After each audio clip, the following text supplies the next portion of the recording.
and the instinct of focusing on what matters. And I use the great horned owl. The second one is what I talked about with the paper, which is ownership mentality.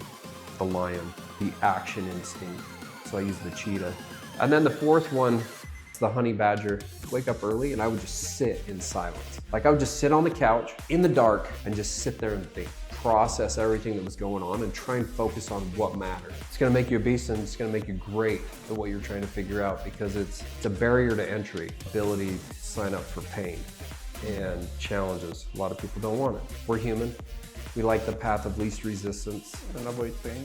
We love avoiding pain. It's in our blood. Unfortunately, the consequences are you can become weak that way. Brian, welcome. Good to see you. Me as well. I haven't seen you for half a year, I think. Yeah. About that time. So let me cover a couple things. So you're an author. Mm-hmm. You're a multi-million winner, award winner of businesses, different type of businesses, as well as you're a great, amazing person. And you're dad of 3. Mm-hmm. Did I miss anything? Those are the big categories. So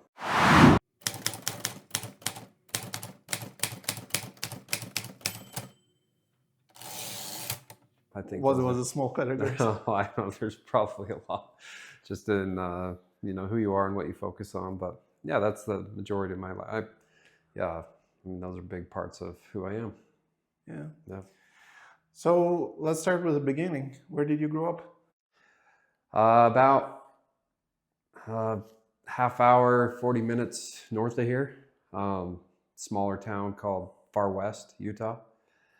Just grew up in a neighborhood where we were outside every day, playing sports every day, kind of blue collar neighborhood.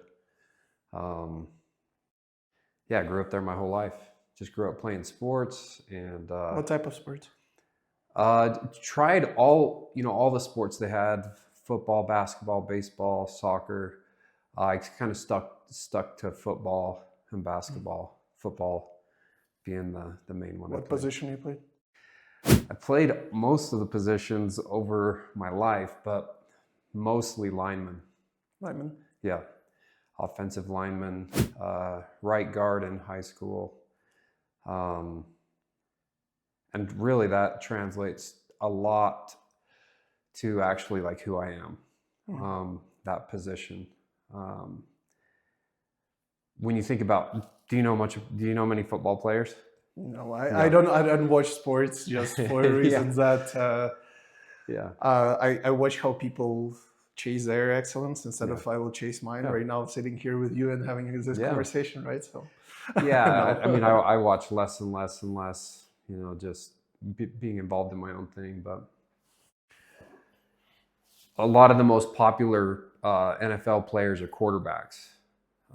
So like a Tom Brady is a well-known NFL player. But I guarantee like 90% plus of people can't name an offensive lineman that played with him. So they're kind of like behind the scenes. They're not out in front of everybody, but they're critical to the team, right? And so I'm super comfortable being in a team where other people like kind of are the face and take a lot of the credit, where I'm like behind the scenes working. I mean, it's just it's a part I love. Like I love being behind the scenes and just like digging in and just like having this relentless, just disciplined focus on getting things done. And that position is critical. I couldn't have done what I have without partnering with people that are different than that. There's a value to that. People the visionaries, the salespeople, the people out there like selling ideas, selling products. Like I'm a great match to work with those people. I don't love that space. It's not what I'm passionate about. I'm the complement to that. So it's like, talk about whatever you want, envision whatever you want, decide on something, and then I'll take it from here. All right. Let's make it happen. Let's make it a reality. So that lineman kind of mentality actually translated a lot to today, and just even the businesses I run and like how I've got into business is just identifying that person's a great match for me. I don't see the world the same way, but that's a good thing, you know, a match, because they need somebody like me. I need somebody like them. We can do a lot together. So, yeah, it's interesting just talking about that, just seeing how that is still part of like the way I'm wired. Want more Google reviews faster? With Apex NFC, your customer can share their experience with just a tap. More reviews mean more visibility, trust, and growth for your business. Stand out from the competition with Apex NFC. Use the code Viktor Timewolf for 15% off your first order at apexnfc.com. Start growing your reviews today. Did you like camping a lot when you was a kid? What's that? Did you like camping a lot when you was a kid? We did, but not in trailers. It was a lot of tent camping. Tent camping? Yeah, just out in nature. We'd go every year, different places. And actually a lot of our customers are first time moving from tents to trailers. So I can kind of relate to them of like having always gone camping in a tent, and then you want to get off the ground. You want a little more comfortable as you get older, and these are perfect for that, what we do now. So, yeah. Have you done any other activities during the camping? Like climbing, fishing? Grew up fishing and hunting. There's a lot, I just like seeing different places. Like I'm very, like when I go camping, that is like downtime. Mm-hmm. A lot of people, I mean, even people I work with, where they look forward to the weekend, and that's what they put all their energy into. Mm-hmm. I am out of energy, during the week. Like I'm super focused, and like a lot of my energy goes into the week where I need a little break. I hit a breaking point, and so camping to me is like super relaxing. I like just kind of the stillness of it, the silence, just to think. A little break to think about things and stuff like that. So I actually prefer kind of things that are a little more just like less active and more mentally challenging. Yeah, challenging and focused as a part of camping. So my kids are super active, so they're very different, but it's good. Yeah. Do you had any hobbies what related into your current life? Hobbies are a tricky thing. Like I said, I really like exposing myself to new things. So like I like trying different things instead of like loving one thing and getting super into it. That's part of like my downtime is like going somewhere I haven't been, mm-hmm. doing something I haven't done. Yeah. Finding unique spots just to like evolve your mind and like develop your opinion on, I like that, I don't like that, I like that, I don't like that. And you really can find what your interests are by trying different things. So like every weekend's different for me. I try not to do a lot of the same things over and over again. Gotcha. So you basically adventure for new things. Yeah. That's I like pretty that. Cool.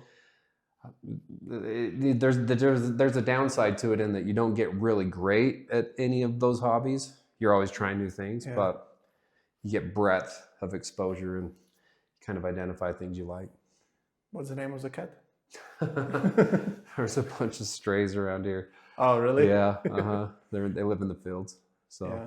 Right now we're seeing a black cat sitting on a doorstep coming up. So it's pretty interesting. Unfortunately, we cannot show it on the camera, but that's interesting. Does they usually come in here or no? No, they'll. If you open that door, it'll take off. Yeah. Oh, really? Oh, yeah. Yeah, they're skittish, but. Yeah. All the time I'm thinking while traveling in my truck, I will just find a cat who will just jump in and just stay there in my truck, and it'll just be. Could have a little buddy. Be there, yeah.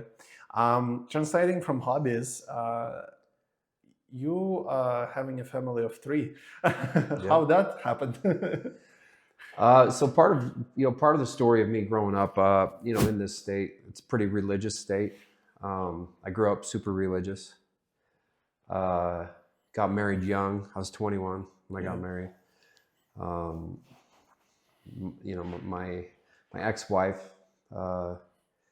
was 19, so we kind of grew up in it. She was in it too, the same religion. Then as we just got older, I think it happens sometimes, but I have a lot of people that I have a lot of respect for people that like really strongly believe something but change their mind. So and sometimes that, you change your life sometimes. Yeah. Like just finding some things out in religion that you don't believe and finding that out and having to like change the way you live your life. That happened. It's about 12 years into marriage, and both of us I saw some things that just didn't fit. They didn't feel right. They didn't feel good. They didn't feel like what we wanted. And just as you raise kids, you have an additional responsibility. It's one thing if you choose something, but then when you start choosing for your kids, that was just a place where that was a lot more concerning to me, that I was signing my kids up to believe this certain thing without them choosing it. Right. So when my son got to 8 years old, that was kind of the final straw. He had to choose to be in the church, and he just wasn't deciding. He wasn't in an age where he was, it was like a birthday party to him to get baptized. And that was kind of the end. We ended up leaving the church. And so part of that story is it was actually harder for my ex-wife to change, understandably. I was doing a lot of the things. I went to college, got a good job. I was out providing for the family. I would have done those things anyways. Mm-hmm. So for me, it wasn't a drastic life changer as much as it was for her. Mm-hmm. For her, the religion taught, you're supposed to be a mom. That's it. And so she hadn't gotten an education. She hadn't done a lot of the things that she would have. And so she when she fell out of the religion, it was like she woke up in a life that she wouldn't have chosen. So she actually left. So I became a full-time dad to the 3 kids. I had them 100% of the time when I started this company. Mm.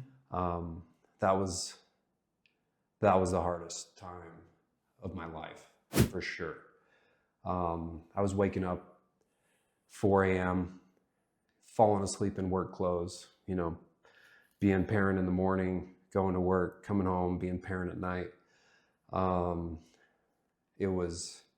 It took a while to get that, to evolve myself through that challenge, to be good at it. And I got there. It was a very challenging time. There was almost no time for anything else. So, it's been years since that, and it's gone great. But that was a very challenging time. One, to be starting a business, and then that challenge of full-time parent of 3 kids. 6, 8, and 10 were their ages when I went full-time dad. So that's incredible. Yeah. So they're 8. That was 8 years ago. So they're 8 years older now. So you basically had like 4 or 5 kids, right? Counting this company as well. When you started, if you like count, because it's a baby technically. Yeah.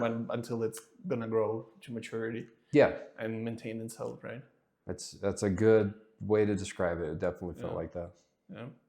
So I know on the book, but viewers don't know. What is your favorite breakfast food? Breakfast. I'm an eggs and oatmeal guy. Ever since my kids were born, I've made them breakfast, eggs and oatmeal. It's their comfort food. They still ask for it. I'm super into it. I had chickens. I had like 22 chickens at one point. I was just, I had my own eggs. Like farm? Yeah. Oh, okay. Didn't know that part. Well, I had about 5 acres of property, and put some cows back there in the summer. We'd eat them over the winter, or over the next year. And we had chickens, and we were eating a ton of eggs. So eggs and oatmeal. Yep, it's like clockwork. When my kids would go to bed, they'd actually say, "We'll see you in the morning, Dad, for eggs and oatmeal." That's what they'd say, because that was what they'd get. So Yeah, yep. Big breakfast person, and eggs and oatmeal are definitely staples. Definitely feel like love coming out from you when Oh, you're yeah. talking about that. Oh, So, yeah. Yeah. so, Love it. so before we're gonna continue on and all of this, my biggest surprise, you have 5 babies technically, you know, and how you can stay so jacked. like, because I saw your pictures with a Chris G, our friend of ours, and your biceps was like, I don't know, like watermelon, and I was like, what's going on in here? Like, oh, how, you know? You know, that's my therapy. Definitely the gym in the morning. I gotta do that first thing. I feel off if I don't. I wake up really early. Right now I'm waking up at 3:23 in the morning. 3:23. Yeah. So you achieved higher than even level in the book. Yeah. Yep. I'm beyond the book. In the book I wrote about that little hack, and I kept creeping it up another minute.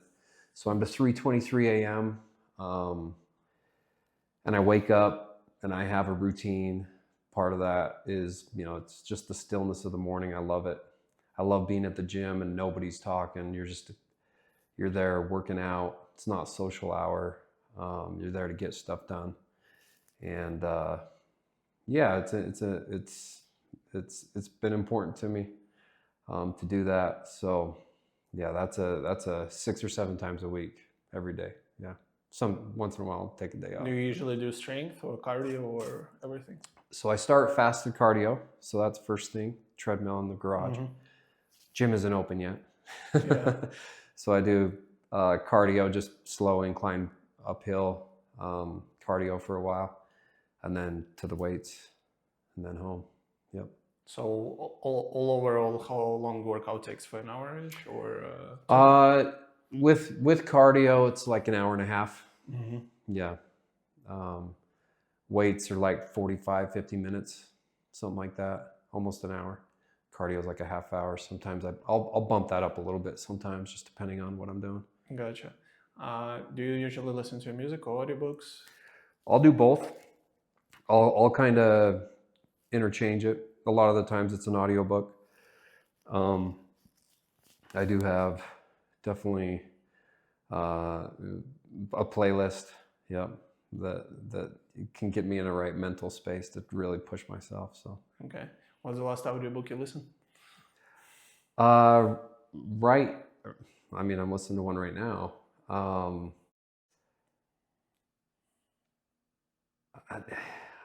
I don't know the exact title, but it's by Ramit Sethi. Do you know him? He has a podcast. I think it's I'll Teach You to Be Rich.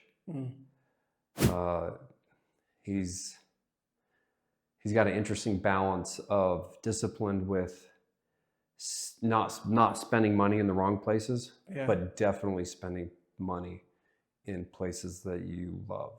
So it's been eye-opening. I like different opinions, and his opinion caught me a little bit. So I've delved into that a little bit right now. So yeah, that's good. With my job, I need to start working out every day, but problem is that I only have so limited time to do everything else, right? So, yeah. But it's fun. Your book, you know what? Before we're going into the book, actually, entrepreneurship. Let's talk about that part. So, how many businesses do you have right now? 2. Just 2. So well, 3. 2 of them are related. One's a dealership of the manufacturing company. Okay. So 2 manufacturing companies and then a dealership. Yeah, 3 companies. So dealer, manufacturer, and you do as well as a booking CEO, because I know that you finished, you graduated like accountant, right? Yep. I mean, I do. So I'm not counting consulting work and stuff, which I also do. But as far as like the ones where I'm working with other people, there's 3 kind of groups that I manage and then I have a consulting business as well. Yeah. So there's 2 manufacturing companies. So kind of my history on that, how I got into these. Went to school in accounting, got an MBA, dove into that world. Ended up moving and working for a manufacturing company and fell in love with it. The challenge, manufacturing is a very difficult industry. It's very hands-on and like dirty in ways.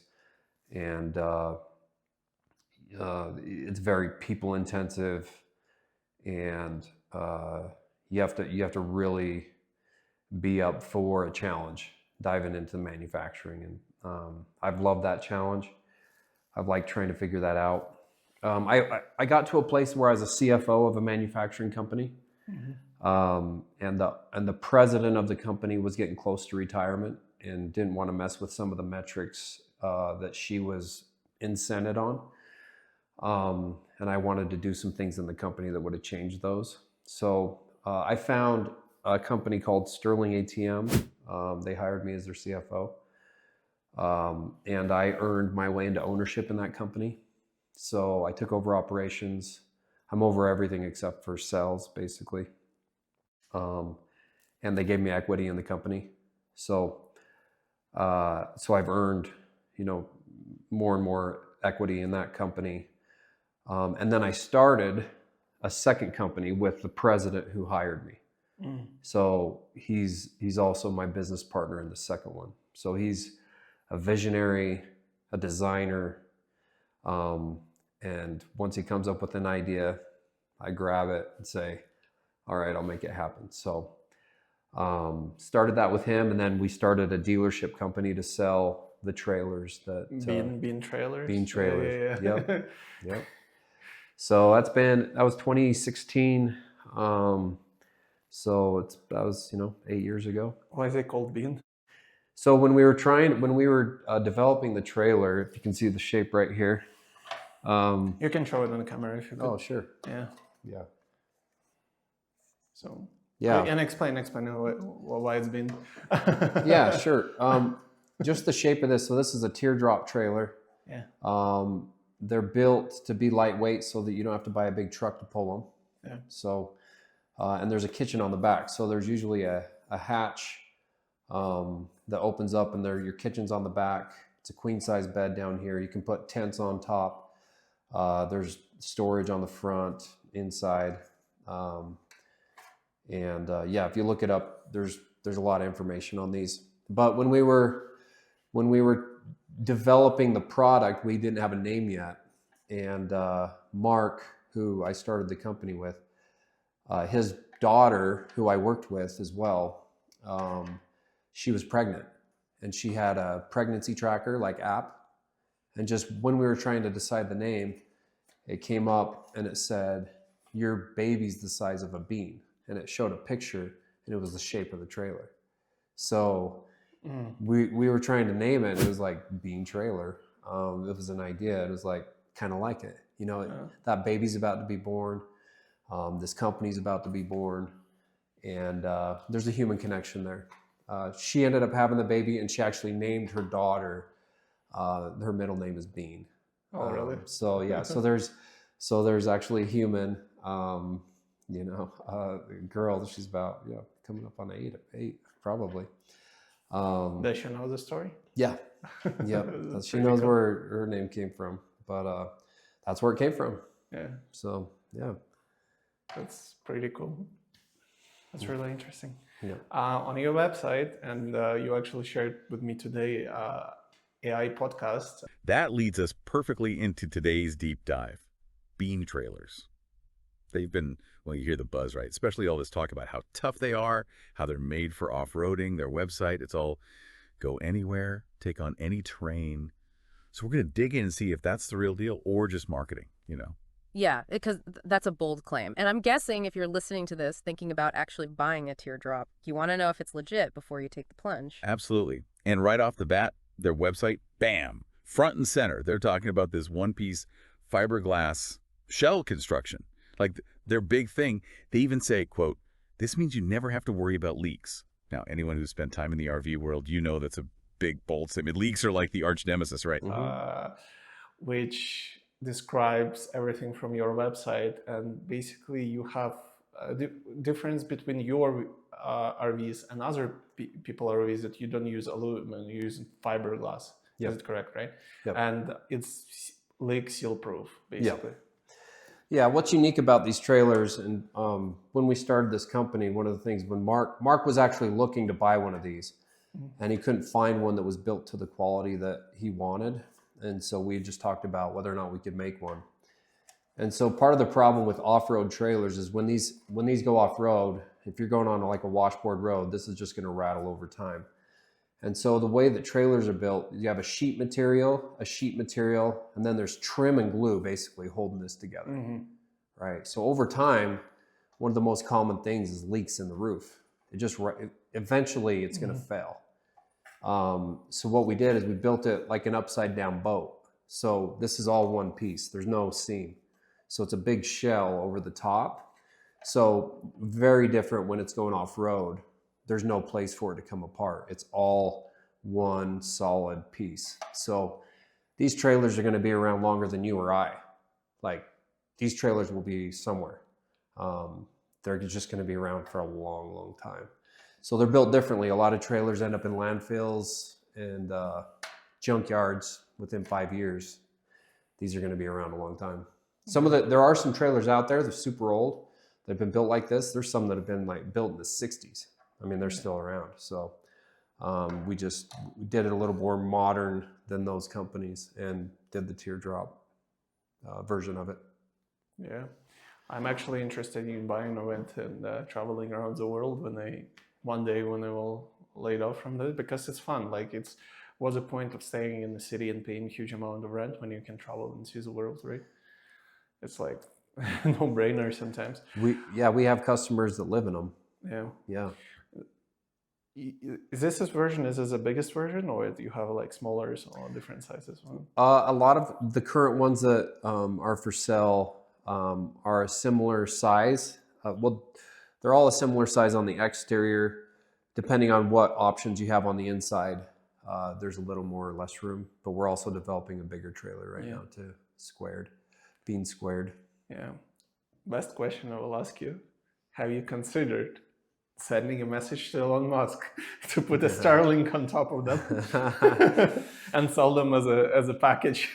As an April Fool's joke, one time we photoshopped Elon Musk into one of our trailers, and it's still out there. If you look for Elon Musk and Bean Trailer, you'll see a picture of him sitting on one of our trailers. It's totally photoshopped. It was just it was an April Fool's post. But a lot of our customers use Starlink.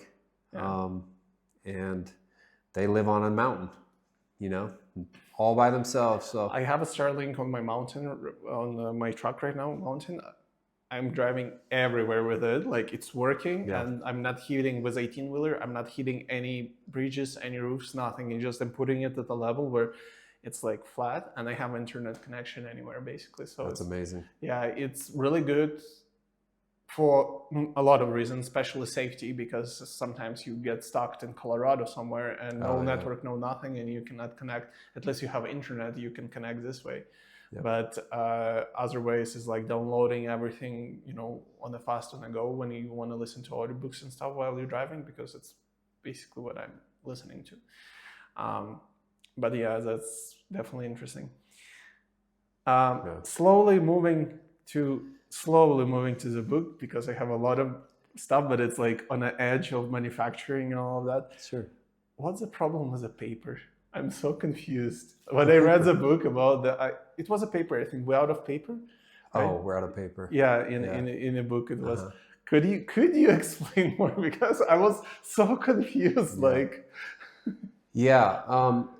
I said about manufacturing, the challenges in manufacturing can be very complicated to try and figure out. There's so many, like the number of things that go into one of these trailers is, there's thousands and thousands of pieces that have to be in the right place at the right time, from different vendors, and people have to be to work and put those pieces together in the right way. And that is the heavy part of the challenges. We have people in office positions here as well, and they're not involved in those complicated challenges. They have their own challenges, but they're drastically different in difficulty. So that part in the book about we're out of paper was an example of that difference. You know, a good chunk of my morning routine is going and having huddles in different areas and seeing what's going on to see what needs to happen, if anything at all different. And so one day I was going in these issues, and there were very complicated challenges that needed to be resolved, and my mind was trying to go there. And then I came up into the offices, and like there was a person that worked here who was just, you know, frustrated and like overwhelmed. And I asked what the problem was, and he said, well, we're out of paper. And it was such an easy problem to have. My mind was blown. Sorry, while you're talking, I will just Google staples from here. Exactly.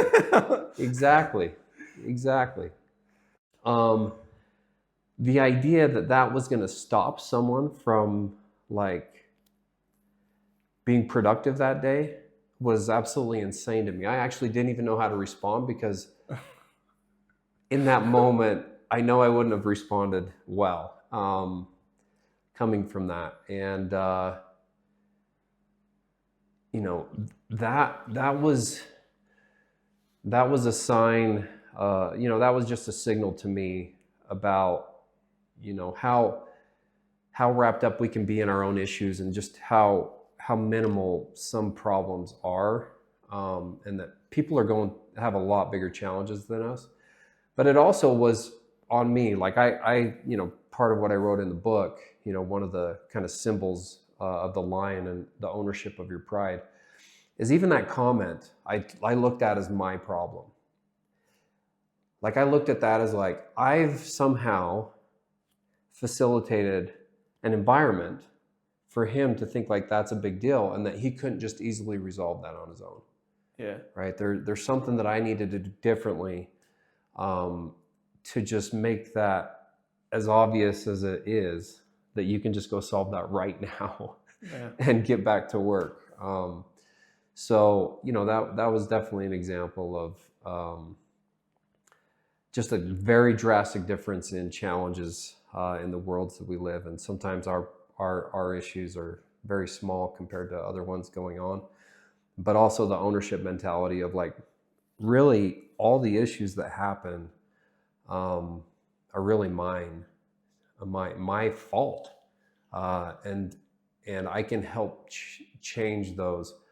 I can help influence those issues in a productive way. Yeah. I think when we last saw each other, I recommended you a book by Dan Martell, and he have a really good way of dealing with that issue. He basically have, depending on the level in the company, you have a certain budget that you're welcome to spend. Yeah. And if you fail and something didn't work, you basically can coach them on that. And you don't need to ask anyone for that budget to go and do it. So basically like $25 or $50 or something like that.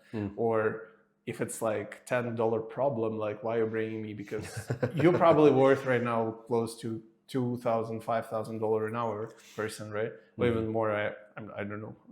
So, but it's like $10 problem, you know, which you can go and solve for that. Yeah, and you know, I did do something about that. I did work with that person, and yeah, there are different ways. Yeah, was that the buy your time back? Buy back your time, yeah. Yeah, buy back your time.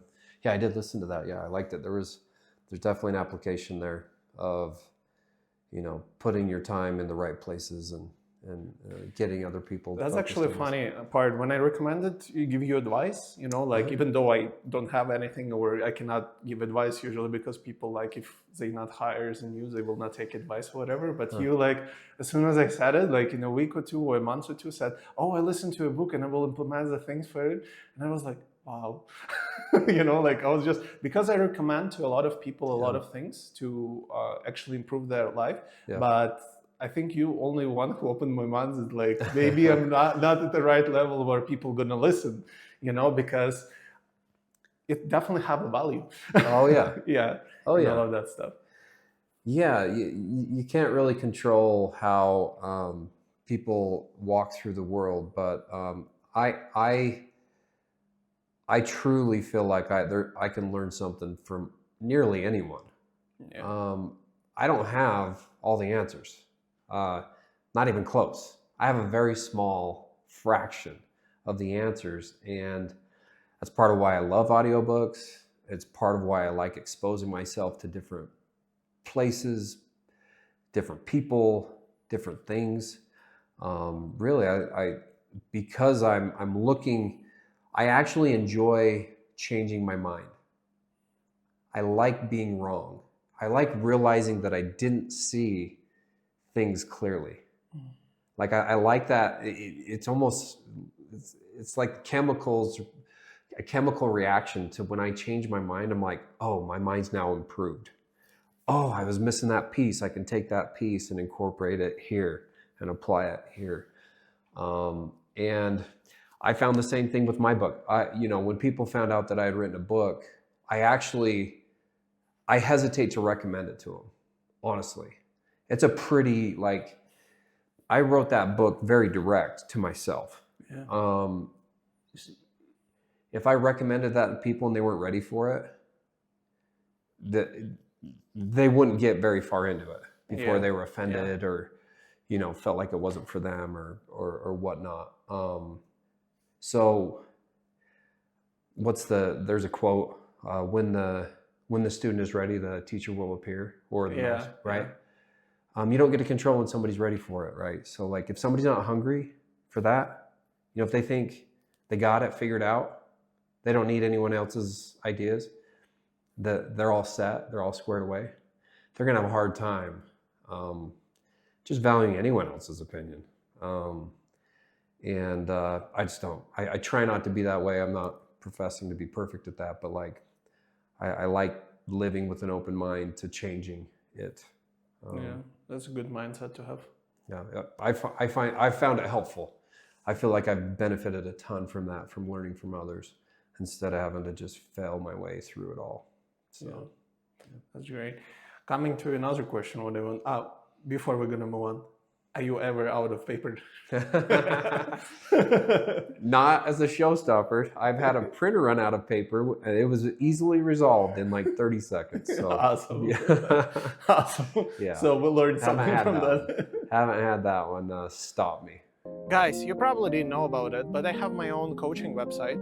You're welcome to follow it in the link down below and see a lot of really important information about my coaching, about my courses. Don't forget to subscribe to my mailing list, where I will be talking more about my future upcoming products and my future upcoming podcast. Keep tuned and let's get back to the show. Yeah. You described in the book as well that you had the worst failing months or something like that, and basically one day you finished all the production in a level and never even surpassed it. Could you explain more to that day, or what happened exactly? Yeah, part of my management philosophy and just my process, every area has a scoreboard that they report on. So we know what the score is. So if you think of sports, how do you know who's winning or losing? You look at the scoreboard, right? What's the score? Are we winning or losing? So that's the idea of it. Every area is like, what's our goal? Are we on target? Are we winning? Are we losing, right? And it helps identify where to spend your time. So depending on what's going on in the company, spending time with those areas that are struggling so it doesn't impact the other people is super important to how you focus your time. So we had a month where through equipment failures, through supply chain issues, there were multiple issues that happened in the same month, and we fell way behind. We were trying to rally, but it was at every corner it seemed like there was another thing making us have to replan to try and recover. And I've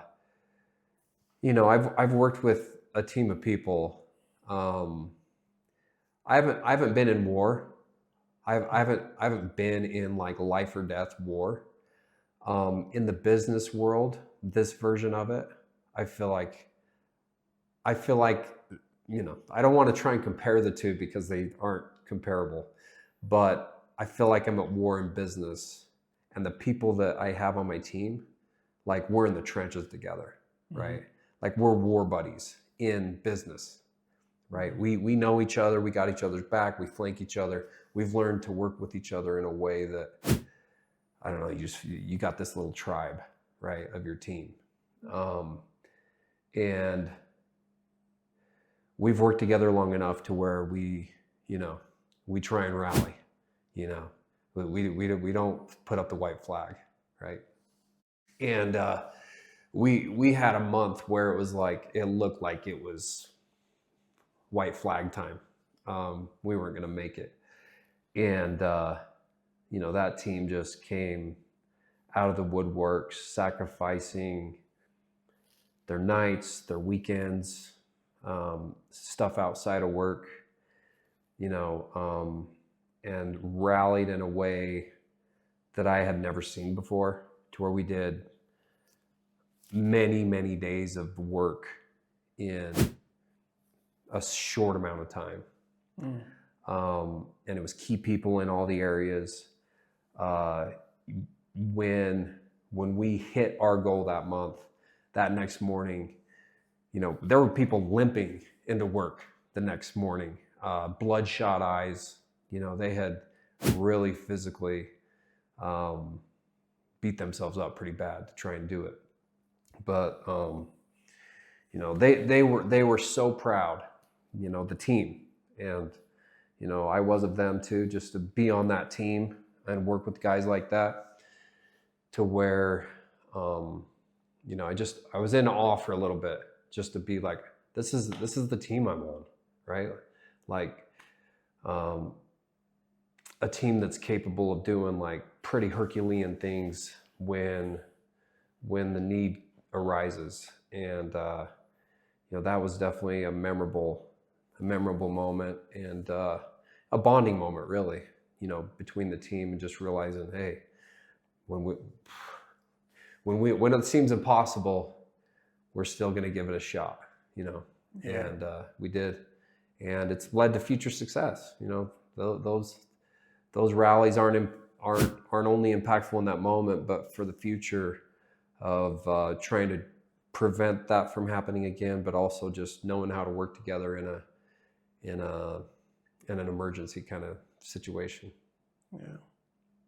When I read this chapter, it was like too exciting to not stop reading. You know? Like it's like something incredible is going on and stuff. So yeah, that was part of, even we have a couple of awards here. We won a couple of awards in the state, but that when that happened, that was in the time frame when I was writing the book, and when we were in the year where we later won that award for that year. So that happened in the year that the state recognized our company afterwards. So it was kind of cool to be, you know, also that same team get recognized by the state for the accomplishments that they had. Did you have the biggest stuff party after? We did have a little bit of a party. We're not huge party types. Yeah. We did celebrate. You know, that's definitely something that, you know, I'm trying to get better at, because it's important, I think. Yeah. You know, when you accomplish things, when you're so wired for looking for the next thing to get better, you sometimes forget to celebrate. And, you know, I don't think you should. I think you should, especially when you're on a team, and that's an important part to the team as well. So, yeah. We had people come in from the state, you know, really celebrated, posted some articles. There's a bunch of videos on it, like out there, and like people are proud of that. So they get to get to home and show their kids and family and friends, hey, this is me. This is the work we do. So, yeah. Like being a part of that celebration. That sounds exciting. It's been it's fun. A lot. It's been fun. It's been fun. Definitely. That's part of the satisfying part of it. Yeah. You know, you sign up for these challenges, right? And you hope that there's some reward at some point. And it's a small way, you know, there is some reward to that where it's like acknowledged. You feel like you're seen by more than just your team, right? We know each other, we know who's working, we know what we're accomplishing, but to have that recognized outside of the team, it's pretty impactful. It matters. That's great. Slowly moving on. My mom asked me to tell you that the book is amazing. She loved it. You read it? Yeah, because wow. after I finished actually, so what happened? She's usually stays in Phoenix. Yeah. She's like some snowbird or whatever. I don't remember the Yeah. names. So I usually go visit once in a while, and I grabbed your book was to read at the pool. We usually it's our family time together. We just go to the pool and just relax, tan, whatever. She grabbed your book, started reading it for and I was not able to take it off until I was there. And I'm like, buy your own. Like, it's fine. That's great. That's great. So she's reading it, listening it, and actually try to implement a lot of tactics in what you recommend in there. Cool. And becoming that type of beast. Yeah. Which is my biggest question would be, let's start with what 4 primal animals are you describing in your book? Yeah, it was tricky. How I ended up writing the book, it was actually during that time where I'd just gone full-time dad. I'd started the business. And I didn't even feel like I had time to think. I was moving from, I have to get this done, I have to get this done, I have to get this done, I have to get this done. And there was my mind was it just needs it needs some time to process things. So that was part of when I started waking up earlier I would just wake up early and I would just sit in silence. I would just sit on the couch, right? In the dark. I wouldn't even turn on the lights. I'd just sit in the dark and just sit there and think. And I was trying to process everything that was going on and try and focus on what mattered. And as I did that, I just started writing to myself, just on my phone, on notes. I still got the notes of all those mornings. And I would just write maybe a few sentences for what I learned, what I'm focusing on, what worked, what didn't. Just super short, my own lessons, just to talk to myself a little bit, just to have that sounding board process. So I did that, and I did that for years, probably a couple of years of notes. Every morning I had all these notes. And I was listening to a podcast where there was this guy that got interviewed, and he was a 22-year-old kid in college. And he said he had just written his second book. And I was like, what's this guy got to talk about? He's still in school. He hasn't done anything. He says he's written a couple books. What life lessons has this guy learned, right? But then I caught myself, and I was like, well, he's done something you haven't. Yeah. He's written a book. And so then I was like, I wonder what that'd be like to write a book. And then I saw my notes, right? And I had 2 years of these notes. And I was like, oh my gosh, I got a ton of lessons here. I was just writing that for myself to learn. But I had this kind of what I felt man, I wish I had known this or said this. And so I was like, all right, I'm going to take it as a challenge. I'm going to see if I can write a book. I'm going to just do it. I'm going to write a book. So I started trying to piece together all these lessons. And so when you talk about the primal instincts and the beasts, I try to categorize each of those and put them in a bucket. And each of them kind of fit into this kind of thing where I have tattoos, and I have things in my life too, just things in nature have always kind of been helpful to me as symbols to get myself into a certain headspace. And so I came to these 4 primal instincts, one of the categories being even applies to that process of sitting in the morning is trying to see what matters, right? With all the stuff that you could spend time on, what should you focus on? And the instinct of focusing on what matters. And I use the great horned owl as one of them. And it's vision in the dark. So just its eyesight and its ability to focus on things that matter, you know, just with like a hyper focus, is such a skill that applied through a lot of the concepts I had written about. It had to be one of the instincts. So that's one of the first things. The second one is what I talked about with the paper, which is ownership mentality.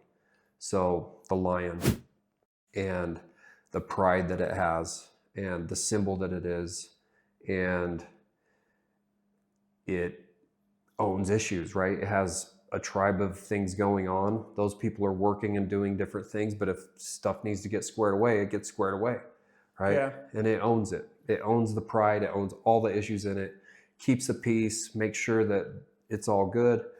And so just the ownership mentality to everything. You know, Jocko Willink writes about it, Extreme Ownership. That's a great book, but applying that concept heavily. You own your life. You own the results of your life. If you're frustrated, if you're stuck, look at yourself. This is yours to figure out. So the lion was the second one. One of the other things that I felt like set apart the results I was seeing versus the results that you know, I've seen others struggle with is the action instinct. So I use the cheetah.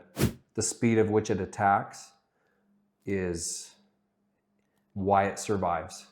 It's speed to action. So, you know, at times I've struggled with this, and it's hard too, because you can get really caught up in listening to motivational things, right? Like you listen to a motivational podcast and then it plays right into the next video, and you're like, oh, that's motivating.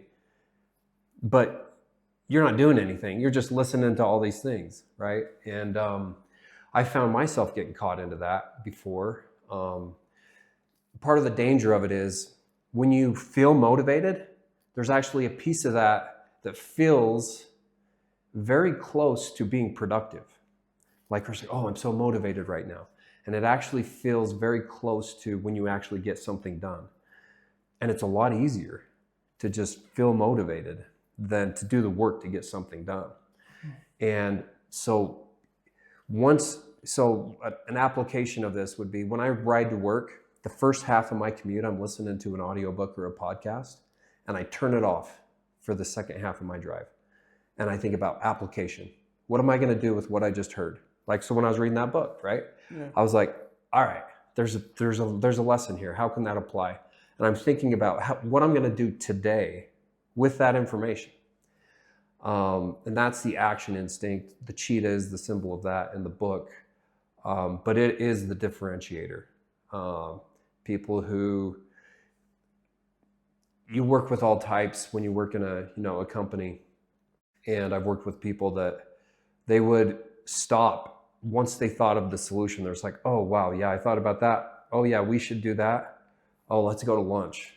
And they felt great. They were going to lunch feeling good. It's like, I figured that out. It's like, you haven't done anything. You just thought of it, right? And they're just not going to see the results. Not putting it into action immediately, because pushing stuff till tomorrow is a habit that's hard to break. It's hard to break. You got to do it today. Something today. You got to do something today. The best time of doing it was yesterday, and then second best time right now. Second best is right now. Exactly. And then the fourth one is just the process. It's the honey badger. If you've watched any video clips on a honey badger, they are freaking hilarious. They will walk right through lions. They will walk right through wolves. They will walk through hyenas to wherever they're going. And they get bit, they get attacked, and they just don't care.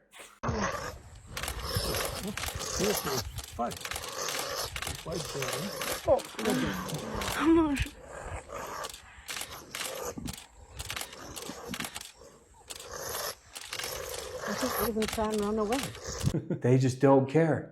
Their ability to adapt to that is absolutely insane. And so just not, having a thick skin, leaning into the pain, leaning into the challenge, getting comfortable with that process of like, I'm signing up for this.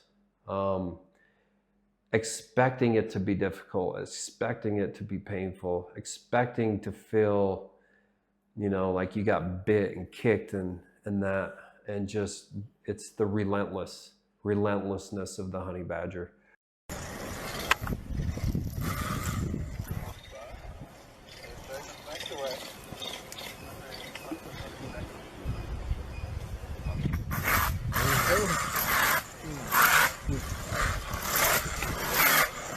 That suite of instincts, of animals, of symbols. It was interesting that as I thought of those and piece those together, that I start to use those, right? Like when I feel like, man, I'm not sure what to do, I'll just be like, owl instinct, and just like find it. All right, there's something that's most important right now. All right, or I think about, I'm frustrated. There's somebody that I want to blame for something. It's like, as soon as I notice that, it's a trigger for me. Lion instinct. Own it. What can you do to influence it? Right? You get caught in this, wow, I didn't apply anything that I did today. I just rolled through another podcast. It's like, okay, snap out of it. Action instinct. I got time still today. What can I do to apply this? And then the honey badger is just like, if I feel bad about myself, if I feel pain or whatever, it's just like, this is it. This is what's going to make you a beast, and it's going to make you,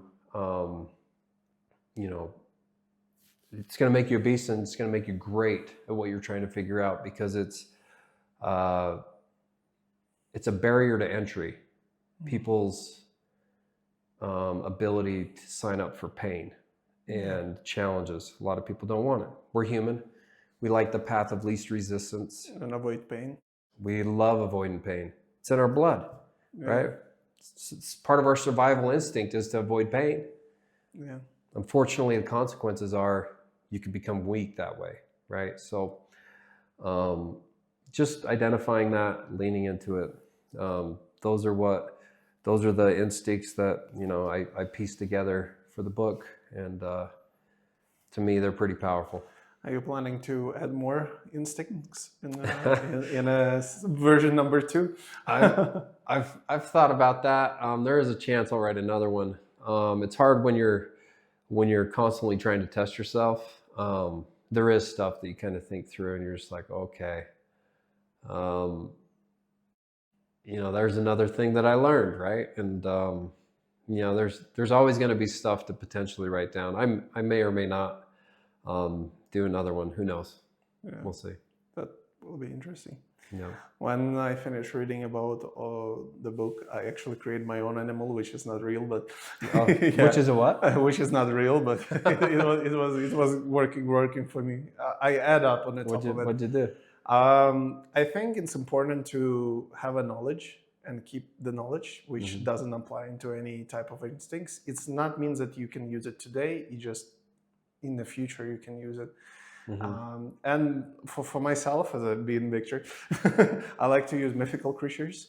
Okay. And basically, I said that knowledge of a dragon is a really good way of reading books and inquiry, inquisition, and all of that stuff. When, for example, I read the book 2 or 3 years ago, and after like 2 days ago, I tell somebody advice from that book. I think it's important as well to realize in the moment when you're doing something incredible difficulty to actually like remember where the knowledge came in and try to find it and re-listen to it and stuff. Yeah, it's that's interesting. But it's for me. That's just for letting you know, it's yeah. for me. It's not in a book. So well, it's interesting that as you talk about that, right? That I didn't have that one as one of mine, but even in just what I was talking to you about, a lot of it applies to that, right? Like it was like, I have the action instinct, but part of how I'm applying that action instinct is to listen to audiobooks, right? Like gathering additional knowledge, which I didn't like. It's a good point. It's interesting, but now I'm thinking about that. Okay, the dragon. Yeah. No. I don't know. It just being me, I guess, because every time when I read information, I usually like do 3 things, which is important. Apply it and see how it works. If it works, keep it. Second, if it doesn't work and you can adjust it, do it yourself or add up on it. Example, what I did. And third one, just throw it away. So I usually, when I receive information, I try to do it. It doesn't mean that I will do it right away. I will do it in the time when this knowledge needs to be applied to and stuff, right? But what's important is when I finished reading the book, I think for half a year, about half a year, he was talking about inner voice that tried to tell you to lay down and relax. I think, how to say it? I remind myself that I need to get up and go do stuff. And after I actually start having coaching and I bring up about this voice, so instead of calling it inner bitch, as you call it in the book, he tried to explain to me that we have a child inside of us. Everyone have a child inside of us, scared, fearless, and all of that stuff. So what you need to do is bring up it to the light and talk to it and show it what happened through you to the years. And look, you survived, you managed, you can do it. So it's after I did that kind of exercise, I stopped having those kind of conversations.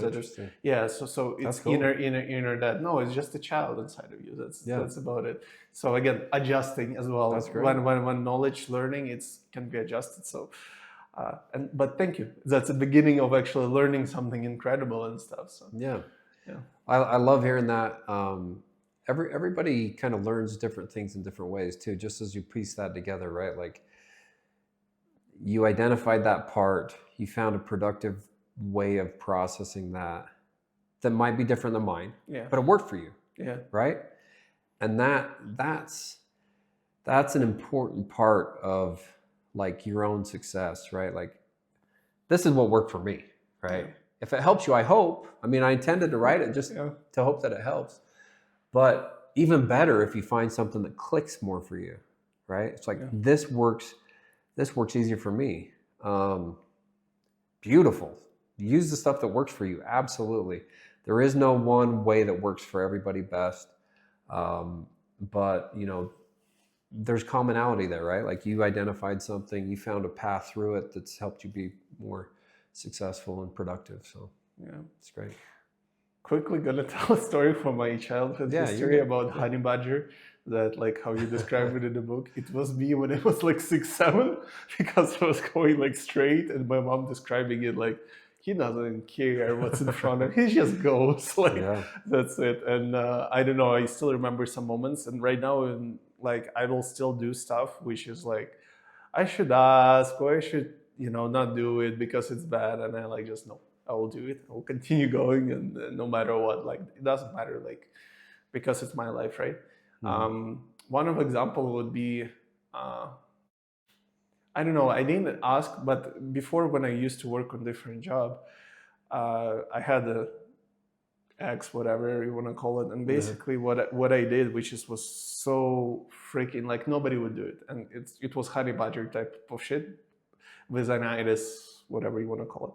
So I basically started driving to LA to do a load delivery, but I was ahead of my time, way ahead of my time. And I basically parked a car in Phoenix, and with my ex, we didn't talk, and she blocked me, whatever. So for some reason, my stupid ass decided to rent a car and drive all the way to Mexico in Sinaloa territory, which, by the way, it's high on criminal activity there, the highest of criminal activity and all of that.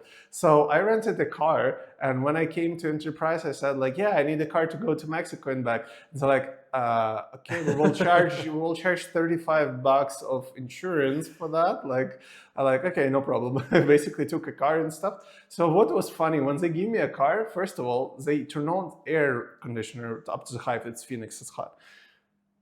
When I got out to take a leak, came back to the car, it smelled like weed. Oh, wow. And I already was across the border. Guess what? On the way back, police stopped me to search and asked me, where's the weed? And I'm like, I don't smoke, it's rental. Like, I don't smoke, I don't do drugs. And they searched for 2 hours. Oh, wow. Could not find it. So example of it was, and I didn't ask anyone. My mom knew about it by the time I was there, because she was in Phoenix as well by the time, and she was not happy with me. And I'm like, it's what I'm gonna do, whatever. I didn't tell anyone. I think I slept by this time like 16, 17 hours. Definitely it was a stupidity, but I just the thing as a honey badger to remember. And I think I have more stories like that. I'm not gonna share them today, but definitely like I know that I was having honey badger instincts since I was a kid, like just That's going awesome. straight and do not care, right? That's a great instinct to have. It's going to help you so much just in all the challenges for sure. Yeah, and as well if you like knock down, okay, Yeah. lay down, rest, recover, get back on your feet, and come back to Yeah. to the fight. Like Yep. that's it. Yep. Like no more, no less. Yep. So Back up.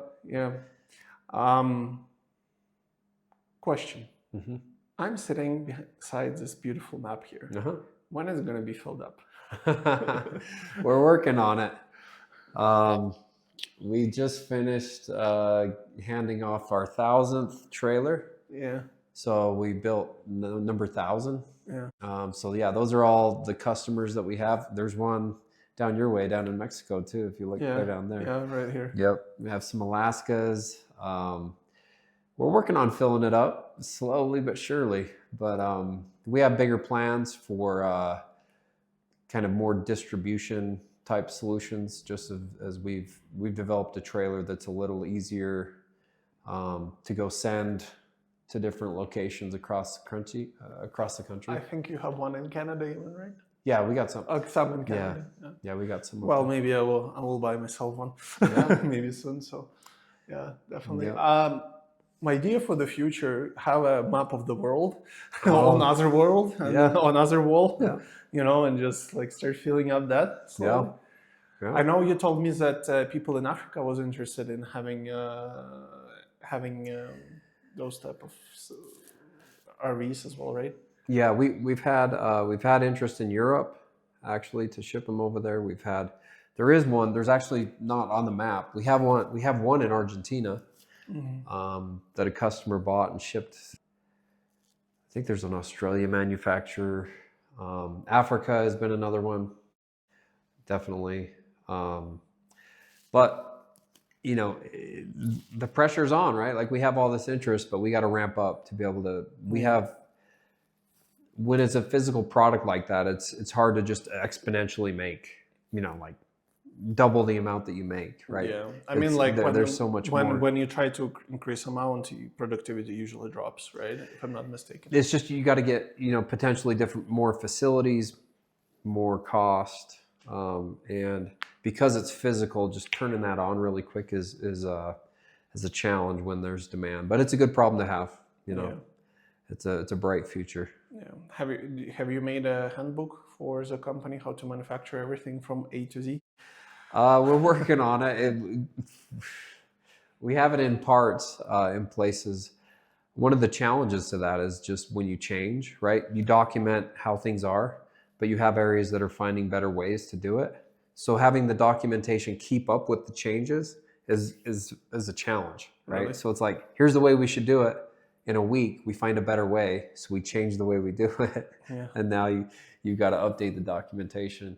So sometimes you're chasing your tail a little bit. But there are areas where we have done that, and we do have them updated. Yeah, definitely one of the challenges. Yeah.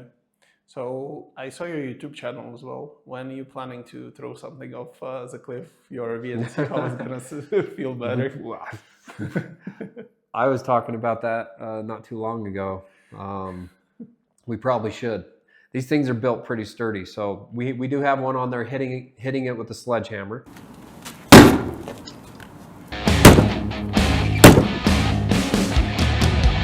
Okay. We have tried to damage it. We have customers who have rolled trailers, and they had some damage on it. But if a normal RV rolls, I saw it. Don't explain to me. I saw it. It'd be a pile of rubble. Yeah. The way those are built. But this is like, it's a little tank. Yeah. And they hold together. So plus, you have your wheels is way bigger than usual RVs wheels. What I see. yeah, They're more turning. Yeah, they're definitely. Almost every part of that trailer is more sturdy than a normal RV. It's more expensive to make, but you're paying for the quality. A lot of our customers have sold their trailer for more than they bought it. So that's almost unheard of in the RV industry. That's interesting. Yeah. So basically, value, what are you selling you those like going away? Yeah, well, I mean, just as inflation has happened and like they're pretty popular and they hold their quality better. You know, these, like I said, these are going to be around longer than us. I mean, my bones will be rotting or, you know, disintegrating somewhere. And these trailers that we're building are going to be out there somewhere. People are going to be using them to create experiences with their families. Yeah. Yep. To create more. I mean, if people just knew what you went through just to get to this section, right? Oh, this is great. I don't worry about the bean at all. What do you worry about? The Land Rover. Yeah. So let's talk a little bit more about you. What next 5 years are you looking for? 5 years is a very interesting timeline because a lot of what I've attached to is the timeline of my kids and raising them. I think I've really tried to provide a lot of stability for them, not moving, keeping the same home base. That's been important as a parent to provide for them. And as they grow up, my oldest is now graduated. He's, you know, on his career path. My next two are coming next to graduate, and we'll see what they decide to do and what path they decide to do. That's who I dedicated the book to, was Three Little Lion Cubs. And as they do that, you know, the stability that I've provided for them in their life, you know, they're gonna fly the nest. And when they do, that need to be physically there and here could change. I could see myself moving and be a part of an expansion of the company. The world is wide open after that, but I'm aggressively trying to grow these companies and focus up during that timeline. That's going to be still a very intense 4 years here, just trying to focus as much as I can on doing what I can to really make this continue to pay dividends for signing up for this challenge and being successful. And not just for me, for the team that I'm on, like those, you know, the tribe of guys that I work with in the trenches every day. I love the idea of just helping them be more successful in their life too. And I'm super focused on that for the next, you know, 4 or 5 years, 4-ish years, probably. Yeah. So I was thinking if I get ever fired, I will just straight fly to you, live somewhere on the side of the road, and just learn everything. What do you do? You know, just there's so much to learn. Yeah, well, shadow I mean, you. we'll definitely, people with the right mentality, love working with them. You know, there's always ways to work together. I like trying to figure that out. Yeah. On the part of your kids, I remember the story you was telling me, really good one, and it was kind of inspirational, what you recommended to your kid. Could you tell the story about him getting his first job, I think? Yeah, it was first job? He had a job. He was working at a fast food place, Yeah. one of his first jobs. And he had an uncle that had a dirt bike. I didn't grow up with dirt bikes. And he had an uncle that had one, and there's something about it where it just lit him up. He was super fascinated with them, interested in them. He got one, was figuring it out on his own, learning it, looking up YouTube on how stuff worked. He was just like, he'd come home from work and he would just learn those things. So he was going to a local dirt bike shop all the time, getting parts, fixing stuff up, fixing his friends' bikes up. And I saw him, he was just unhappy one day, you know. So one of the processes I have with my kids is so depending on the day of the month so if one of my kids was born on the 9th. So every 9th I go out with her and just talk. So it was one of those times with him, and he just wasn't happy with the job that he had, which makes sense, fast food. But you're learning to work, right? You're learning to do things. And I asked him, I said, where would you work if you could work anywhere? If you could work anywhere, where would you work? And he said, I'd work at this dirt bike shop that I go to all the time. It's just like I go there all the time anyways. I would love to work there. And I just said, why don't you? And he goes, what do you mean? I was like, why don't you work there? And he's like, well, how do you work there?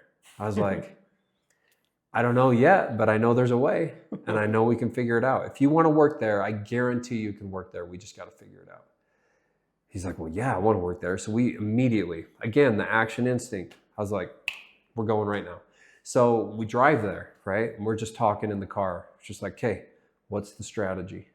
How do you start to work here? We don't even know if they're hiring, right? But there is a way. So we strategized in the car, and that whole process was just awesome to do with him. And came up with this plan for him to go in and ask, say he wants to work there, and ask who he needed to talk to. So he went in, and this was part of the strategy. He goes in, asks, he says he wants to work there, asks who he needs to talk to. He said, oh, the person's not here that you need to talk to. Come back tomorrow at this time. So he comes back out, tells me what they said. He said, guess where we're going to be tomorrow at that time? We're going to be back here. So got him, came back the next day, went in. The guy was there, but he was in a meeting, right? So he goes, hey, I was asked to come back at this time. This person would be here. I want to work here. He said, well, he's in a meeting. You're going to have to come back tomorrow, this time. Guess where we're going to be tomorrow? Comes back again. We show up again. He ends up meeting the guy, and he's like, okay, yeah, I heard you came in. He's like, make a resume. He hadn't made a resume, right? He's like, bring your resume in tomorrow at this time. And I was like, okay, guess what we're bringing in tomorrow, right? He didn't have one, so that night we stayed up late, and he made it, right? I was there just kind of like coaching him, talking to him about it. He came up with this resume, took it in there, met with this guy. The guy's like, oh, okay, I got to ask the headquarters whether or not we can find a spot for it. But what he had said is, and I still recommend this in ways. I know people have different opinions on this, of like charging or asking for a lot. But he wanted to work here, and this was part of our strategy in this case, where he said, I will work here for free. I will work here for free until you decide that I'm worth paying. This is where I want to work. This is what I want to do. And it's really hard to not take somebody up on that offer, especially when they're coming back. Just like show you that they mean it. So there were a couple of more rounds of like, call me tomorrow at this time, call me the next day. I talked to him, but they got to get approval. And he just kept doing what they said, following up. He's just like, they finally just gave up. They're just like, okay, we need somebody to detail the bikes. Just come in and do that. And they paid him minimum wage, but he got his foot in the door, right? So he got all the stuff detailed, and then he'd go find ways to help. And he just earned his way in he was a senior in high school. And he just kind of kept applying the strategy to like get his work done and find additional ways to help and provide value. And he got promoted to be an assistant manager of this shop as a senior in high school. He hadn't even graduated, and he's still in high school, and he's an assistant manager for this place. And he's just lit up about it. I mean, he's loving it. He sees a career path. He's going to continue to get like education and technical training, because learning's still a big part of that process. And my guess is that he starts his own little side business at some point, and applies what he learns to do his own thing. But it was inspirational to me to see him just completely change, and he's excited to go to work every day. Mm-hmm. He loves it. It's not like he doesn't have hard days, but he's doing what he wants to be doing. He's taken on the challenge that he signed up, that he wanted. And so I think there's definitely something to learn there. I know that there could be a point in time where I apply that same lesson, where it's just like, who do I want to work with? Where do I want to work? I'm going to go work there if that's what I want to do. I have this challenge that I'm super into now, but if there's a future one that I'm interested in like that, I think it applies. I think if you diligently show up and try and create value for people you want to work with and places you want to work, Um, the only way you don't is if you quit. Yeah. You will work there if you're just diligent and putting in effort. So I believe it. That's a lot to learn from this small story. When I heard it, I think for a week, I was like just diluting it to pieces and bits, like what needs to be done. And I'm like every day was doing the same thing. So especially it's a great story about parenting. Yeah. Because I want to be a father of 3, so we'll see. Nice. Yeah. Yeah. The whole parenting stuff, I learned a lot from a lot of people. Yeah. That was, pieces from different places. There wasn't anybody that really taught me that, but that was a lot of different pieces and advice that I'd gotten, and it hopefully helped him. Yeah. Yeah. Do you have any other big projects going on which you're interesting to share? Well, I kind of mentioned it before. We did develop. So the first trailer that's bigger than this, we just recently developed. There's some YouTube reviews on it, and there's a ton of interest, more than we can keep up with, and so we got to get going. But that's a potential for an even bigger market. These small trailers is a fraction of the RV industry.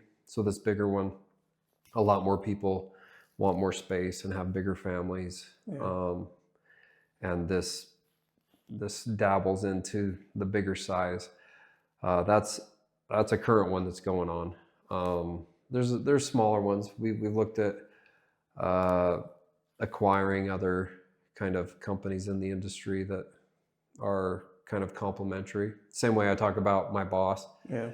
At the one company being a great partner for what I wanted to, when we started this company. There's companies like that too. Who's a great complement, and maybe it makes sense to join forces and be better together than you can apart. So we're looking at opportunities like that too. That's interesting. So let's do a quick lightning round, and it's a quick questions. Sure. So, do you drink? Yep. What is your favorite liquor? I'm a tequila or vodka. It's from what I've found, those are the most healthy of poisons. Gin? I don't know. Well, from what I looked up, it was tequila and vodka. So that's what I've kind of migrated to. I tried beer and stuff like that, but a lot of calories in that. So Yeah, next time if I fly here, I will try to bring homemade. Actually, if you come to Canada, my girl does really amazing homemade wine.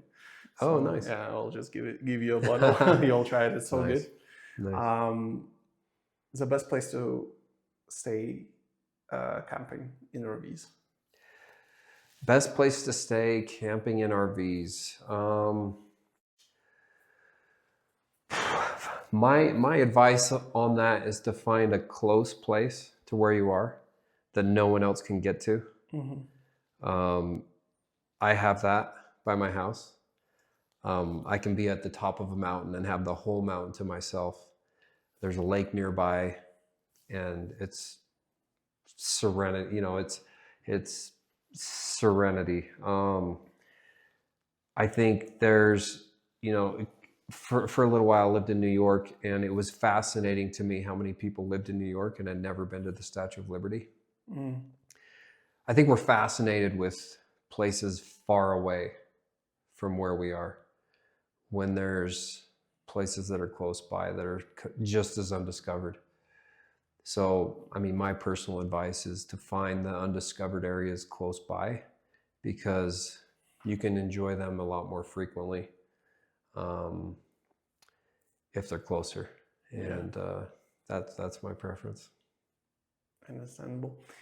Which country do you never visit? Never? You ever haven't visited? I haven't visited many. I've been to Canada, I've been to Mexico, I went to France, a little bit in Europe, Belgium, Luxembourg. Africa would be cool. South America would be cool. Those are fascinating to me. I haven't been to Europe or anything, but I have been to Europe. I like warm areas, so like where the climate's nice and warm. I'm a warm. I like warm, which is weird because I'm in Utah. And people come here to ski. Have you heard they giving away the visas to North Korea right now? Nuh-uh. They are. Huh? Wow. Wow. They that actually could be made, one, I huh? think they built like for 2 or 4 years, they built the cities just dedicated especially for tourists, that's it. So tourists can come and visit North Korea, something like that. So I'll wait. I'll wait on that one. missing out. You tell me about it when you get back. 3, well, if I'm gonna go there ever, 3 best books you ever read. Read, not listened. Read. Okay, that's a good one. Leadership and Self-Deception. That's definitely one. That kicked me in the stomach many times in a way that I needed. Who is after? Who wrote it? Oh, yeah. The author is the Arbinger Institute.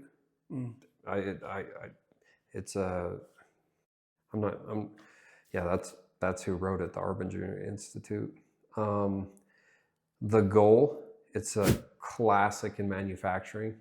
It's basically a novel written from the viewpoint of a plant manager in a company. And it's scary how familiar that is when you read it, and the challenges that you have in manufacturing, and the way to truly be successful in manufacturing. That's definitely one that I read. And a top 3. Read, right? Can't be audiobooks. I put the Brian Dyer in a complicated scenario. I like it. I like the challenge of it. Wow. That's a good question. I at least got 2. It's kind of a different one, but 2 that are philosophy-wise, same author, Ayn Rand, but The Fountainhead and Atlas Shrugged. Really messed with me in my head on. I don't know those books. It's just about society Okay. in general, and a lot of politics and stuff like that. But just it changed the way that I thought. It really tested me on some things. I wouldn't say that I believe, I follow that philosophy 100%, but I like things that change my mind. And I know that was influential to me, just as I talk about like changing my mind about the religion that I grew up in, stuff like that. It definitely opened my mind to some of that. So, and the last but not least, if you would be 10 years younger, what you would give your advice to self? 10 years. Yeah. Oh, what would it be? 32. Wow. 2 complex questions. It's a good question, because you always think earlier than that, before I'd started on this path. I'd still be a decent way down this path. So,